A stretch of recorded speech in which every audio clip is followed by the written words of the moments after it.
Shalom. Saudara, saya berharap kita semua sehat, ya, hidup dalam kasih karunia Tuhan.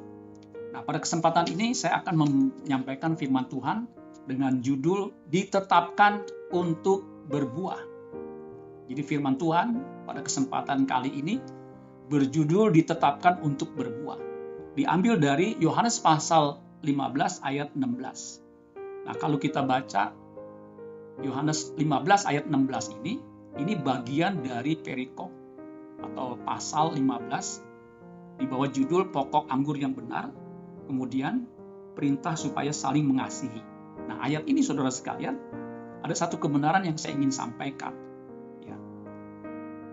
Rick Warren pernah ngomong begini, ini saya kutip dari hamba Tuhan namanya Rick Warren, yang bukunya terkenal, The Purpose Driven Church. Ya, dikatakan begini, the purpose of our life is to add value the people of this generation and those that follow. Artinya kurang lebih begini, tujuan dari hidup kita adalah menambah nilai kepada orang lain, kepada manusia di generasi ini dan generasi berikutnya. Jadi saudara sekalian, tujuan hidup kita itu memberi nilai tambah, ya. Memberi nilai tambah kepada siapa? Kepada orang, ya. Kepada people, kepada orang lain di generasi kita ini dan juga kepada generasi berikutnya. Dia lanjutkan dengan ada satu quote-nya juga atau kutipannya dia. Dia bilang begini, never confuse activity with productivity. Jangan sampai kita dibingungkan, ya, antara aktivitas dan produktivitas. Ya. Ada aktivitas kegiatan tetapi belum tentu produktif. Ya, aktivitas kegiatan tapi tidak produktif, artinya tidak menghasilkan yang menambah nilai. Nah, kita orang percaya, ya, aktivitas kita itu harus memberikan nilai, ya, nilai untuk diri kita dan juga untuk orang di sekitar kita. Ya. Yohanes pasal 15 ayat 16 dikatakan begini. Yohanes 15 ayat 16. Saya akan bacakan buat kita semua. Ya. Bukan kamu yang memilih aku. Nah, ini Tuhan Yesus ngomong. Bukan kamu yang memilih aku, tetapi akulah yang memilih kamu. Ya. Kalau kita perhatikan, Yesus itu memilih murid-muridnya. Bukan murid-muridnya yang memilih Yesus. Ya. Bukan kamu yang memilih aku, tetapi akulah yang memilih kamu. Dan aku telah menetapkan kamu supaya kamu pergi dan menghasilkan buah, dan buahmu itu tetap, supaya apa yang kamu minta kepada Bapa dalam namaku diberikannya kepadamu. Jadi saudara sekalian, Yesus dengan tegas mengatakan bukan kamu yang memilih aku, tetapi akulah yang memilih kamu. Kemudian dia bilang begini, dan aku telah, artinya sudah menetapkan kamu yang dipilihnya itu supaya kamu pergi. Pergi itu bergerak dari satu tempat ke tempat yang lain, itu pergi. Ya. Saya pergi kemana? Ke Bandung. Dari Jakarta, saya di Jakarta pergi. Artinya ada pergerakan, ada movement, ya. Ada aktivitas yang berpindah tempat. Ya. Pergi dan apa? Bukan hanya pergi, punya satu tujuan, destiny. Pergi dan menghasilkan buah. Jadi pergi menghasilkan buah. Buah itu sesuatu yang dinikmati, sesuatu yang bisa dinikmati, hasil yang bisa dirasakan, dinikmati. Dan buahmu itu, hasilnya itu, prestasinya itu tetap. Artinya konstan, konsisten, terus-menerus. Baru dikatakan supaya apa yang kamu minta kepada Bapa dalam namaku diberikannya kepadamu. Nah, saya meneliti ayat ini, kata menetapkan di situ, ya, dan aku telah menetapkan, kata menetapkan di situ dari kata Yunani titemi. Titemi. Titemi artinya to put menaruh. To place itu menempatkan. Ya. Kalau kita di rumah kita menempatkan sesuatu, nah itu namanya to place. Ya. Menempatkan perabotan di mana? Misalnya kursi kita tempatkan di ruang tamu. Nah itu to place, to set. To set itu mirip to place, tapi set itu kayak setting. Ada susunan yang teratur dan bernilai begitu. Itu to set, menentukan. Kata titemi artinya juga to fix, jadi menetapkan. Ya, fix itu menetapkan. Kemudian kata titemi artinya juga to establish. Establish itu membangun. Jadi bukan hanya menentukan, tetapi membangun. Ada progresivitas, ada kemajuan, ada progres. Ya, itu kata titemi. Yang terakhir, kata titemi, ini kalau bahasa Yunani itu memang punya pengertian luas. Ya, satu kata ini itu mengandung beberapa pengertian. Tadi saya sudah katakan. Nah, saya ucapkan ini bukan karena bisa-bisa saya, tapi saya lihat kamus. Nah, kata titemi yang terakhir adalah to ordain. Nah, to ordain itu artinya menobatkan, menabiskan. Ya, kalau pendeta itu kan sebelum dia jadi pendeta, dia mesti dinobatkan, mesti ditabiskan. Ya, ditabiskan. Kayak saya pendeta dari PDP sampai PDM sampai saya sekarang pendeta itu ditabiskan. PDP ditabiskan, PDM ditabiskan, PDT ditabiskan, karena itu sebuah jabatan. Ya, karena punya tugas sebagai pendeta.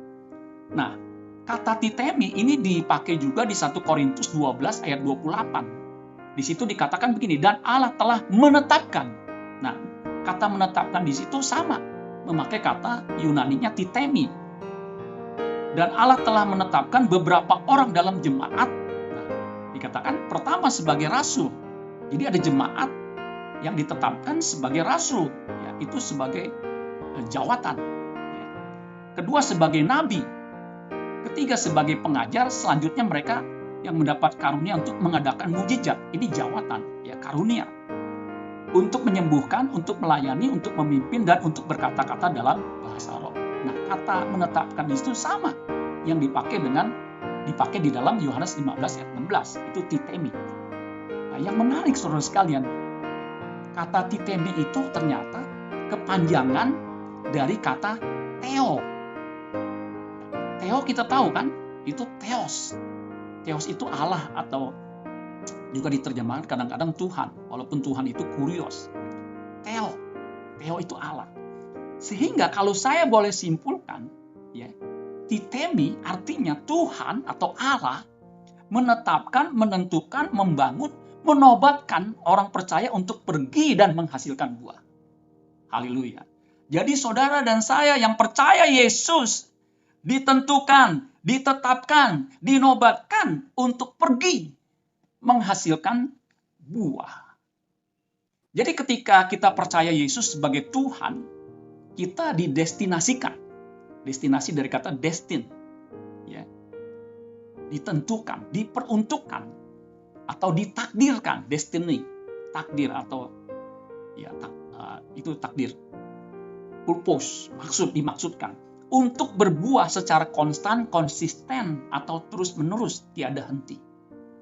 Jadi Tuhan Yesus itu menetapkan kita atau menunjuk kita atau menabiskan kita sebagai orang percaya untuk terus-menerus berbuah. Dimanapun kita berada, kita harus berbuah. Ya.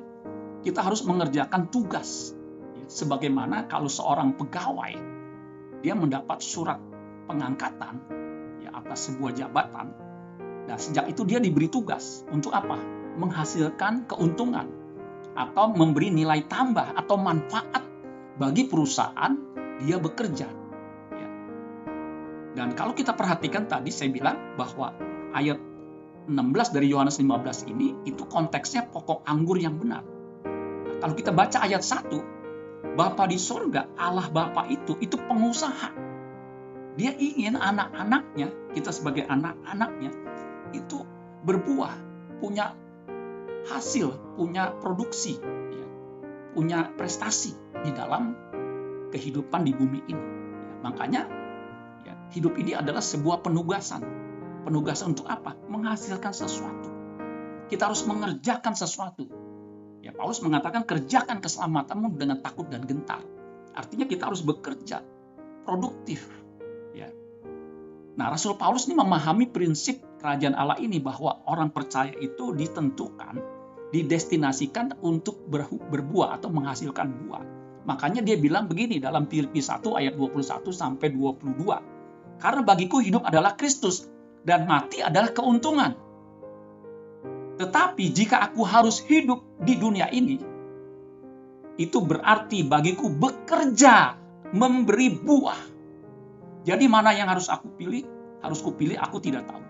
Ya, dua-duanya penting. Menghadap pergi kepada Bapa, itu juga kita rindukan semua sebagai orang percaya. Karena nggak mungkin kita tinggal selama-lamanya di bumi ini, yang fana ini, yang terkutuk ini. Kita punya dunia atau bumi yang baru, yaitu di kerajaan Allah, di surga. Jadi Paulus memahami bahwa kalau dia harus hidup, dia bekerja memberi buah. Nah, saudara dan saya harus juga memahami konsep atau prinsip ini. Sebagai orang percaya, siapapun dia harus menghasilkan buah, harus berbuah, harus bekerja memberi buah, memberi nilai tambah untuk diri sendiri dan juga untuk orang lain. Bermanfaat untuk orang lain, itu berbuah. Ya, jadi berbuah apa? Buah itu hasil atau prestasi seperti saya katakan. Kalau seorang pegawai, dia harus bekerja, dia harus berprestasi. Yaitu apa? Menyelesaikan tugas pekerjaannya sehingga memberikan keuntungan, memberikan manfaat bagi perusahaannya. Kalau dia tidak memberikan manfaat, malah merugikan perusahaan, kemungkinan dia dipecat. Sama dengan kita. Kalau kita tidak berbuah, Alkitab mengatakan di Lukas pasal 3 ayat yang ke-8, ya, jadi hasilkanlah buah sesuai dengan buah pertobatan. Kalau kita sudah percaya Yesus bertobat, harus menghasilkan buah pertobatan. Tetapi kalau kita tidak berbuah, ayat selanjutnya dikatakan kapak sudah tersedia di atas pohon yang tidak menghasilkan buah. Ditebang. Jadi berbuah itu suatu prinsip. Ya. Berbuah itu melakukan perbuatan-perbuatan yang memuliakan Bapa di sorga. Ya. Di Matius pasal 5 ayat 16 dengan jelas dikatakan, demikianlah hendaknya terangmu bercahaya di depan orang, supaya mereka melihat perbuatanmu yang baik, itu buah. Dan memuliakan Bapamu yang di sorga. Kalau Yohanes Pembaptis mengatakan buah pertobatan. Jadi ketika orang bertobat, di situ memakai kata metanoia, ya, cara berpikirnya berubah, dia harus berubah ya, di dalam segala hal. Arah berpikirnya berubah, bukan di bumi ini tetapi di sorga. Mindsetnya berubah, sehingga tindakan-tindakannya pun berubah. Tindakan-tindakannya itu membawa kebaikan buat orang lain. Nah, standar berbuah bagi kita yang percaya Yesus adalah Kristus sendiri.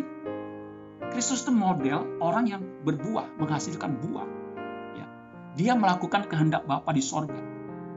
Kehendak Bapa di sorga bagi Yesus adalah menyelamatkan manusia dari dosa dengan ketaatannya. Dia taat sampai mati, bahkan sampai mati di kayu salib. Demi apa? Menyelamatkan manusia dari dosa.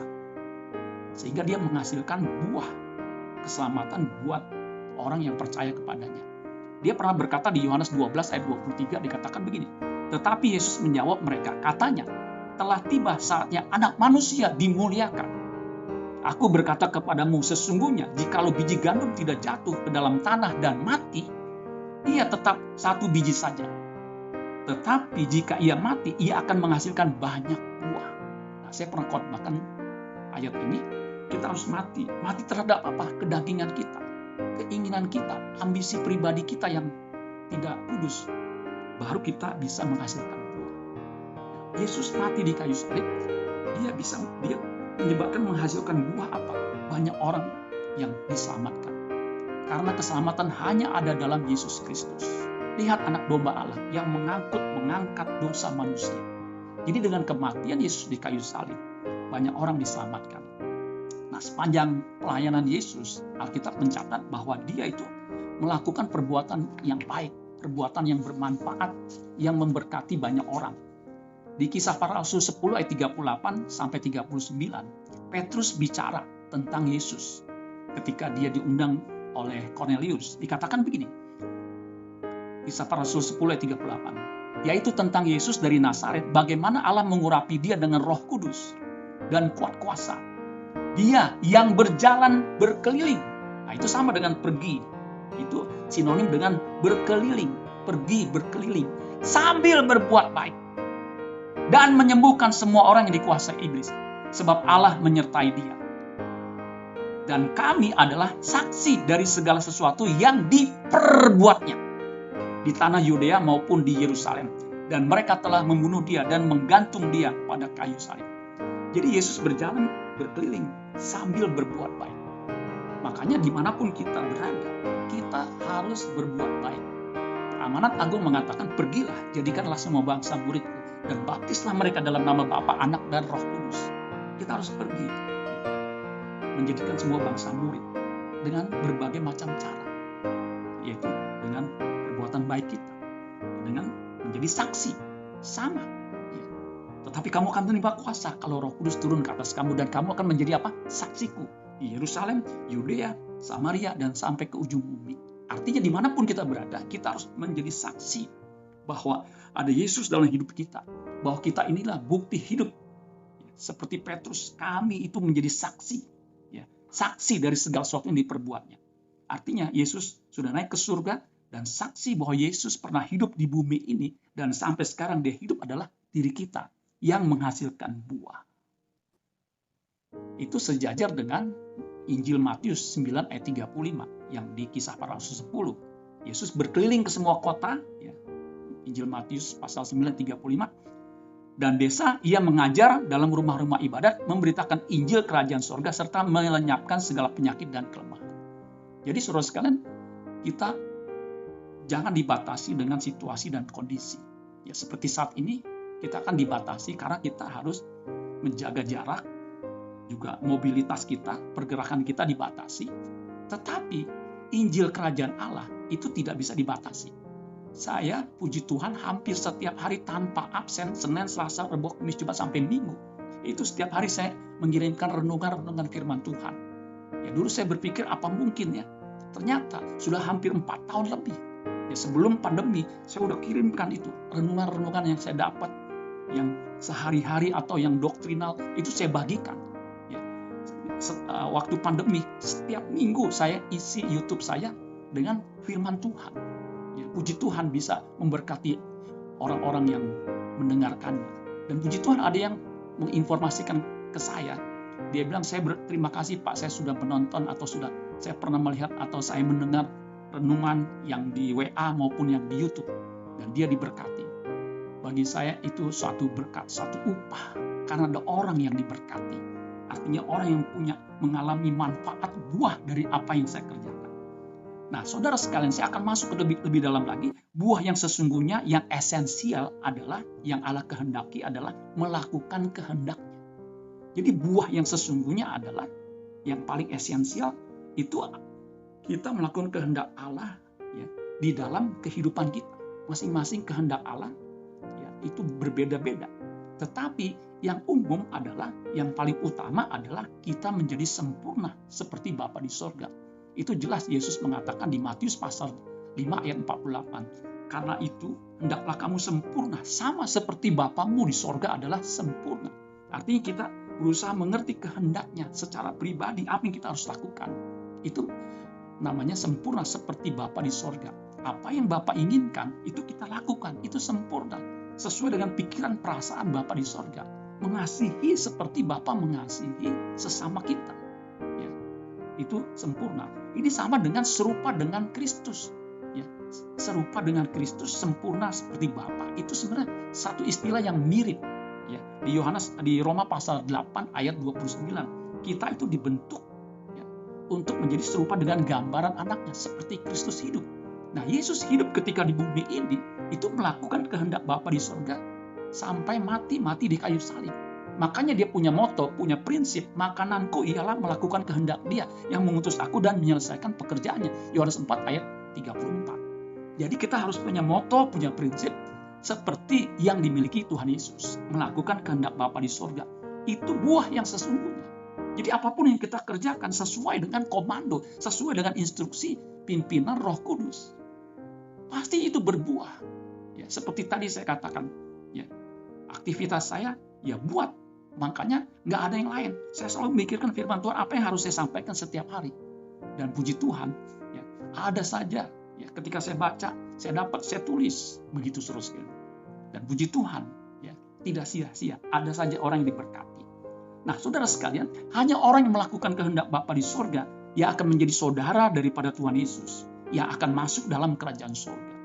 Makanya saudara sekalian penting sekali melakukan kehendak Bapa, yaitu menjadi sempurna seperti Yesus, seperti Bapa, menjadi serupa dengan Kristus, di mana kita mengalami perubahan dari kodrat manusia yang berdosa, yang cenderungnya berbuat dosa, menjadi manusia yang berkodrat ilahi, seperti Kristus. Jadi selama kita hidup di bumi ini, kita harus terus mengalami metamorfosis, mengalami metanoia, perubahan cara berpikir, perubahan ya, bermeta seperti kupu-kupu dari ulat kemudian jadi kupu-kupu. Ya, itu metamorfosis. Ya, mengalami progresivitas, itu kan buah sampai matang. Ketika kita dipetik dari bumi ini, kita ditempatkan di kerajaan kekal. Makanya penting sekali kita melakukan kehendak Bapa di surga, menghasilkan buah perubahan hidup kita. Nah, orang yang sudah berusaha berbuah, Alkitab mengatakan pada akhirnya akan memerintah di dalam kerajaan. Ayat terakhir di dalam Wahyu pasal 22. Nah, Wahyu 22 itu pasal yang terakhir, dikatakan ayat yang kelima. Ya. Bagi kita yang sudah berusaha untuk berbuah, tadi saya katakan, buah yang paling esensial adalah perubahan kodrat dari kodrat berdosa menjadi kodrat ilahi. Itu sama dengan ya, serupa dengan Kristus, sama dengan sempurna seperti Bapa di sorga. Mengerti kehendaknya, mengerti sesuai, bertindak sesuai dengan pikiran dan perasaan. Karena memang untuk itulah kita diciptakan. Ketika manusia pertama diciptakan, itu jelas. Ya, dia akan segambar dan serupa dengan Allah. Ayat terakhir, kalau kita sudah berusaha berbuah, dikatakan begini. Wahyu pasal 22 ayat 5. Dan malam tidak akan ada lagi di sana. Di mana? Di sana. Di langit baru dan bumi baru. Di kerajaan surga. Mereka tidak memerlukan cahaya lampu dan cahaya matahari. Sebab Tuhan Allah akan menerangi mereka. Dan mereka, perhatikan, mereka yang mana? Tentunya yang sudah menghasilkan buah. Tentunya yang menderita bersama dengan Kristus. Mereka akan memerintah sebagai raja. Rajanya R-nya kecil. Sampai selama-lamanya. Jadi saudara dan saya yang sudah berjuang untuk menjadi serupa dengan Kristus, yang menghasilkan buah seperti yang Allah kehendaki, akan memerintah bersama dengan Dia sebagai Raja untuk selama-lamanya. Amin buat firman Tuhan. Tuhan Yesus memberkati.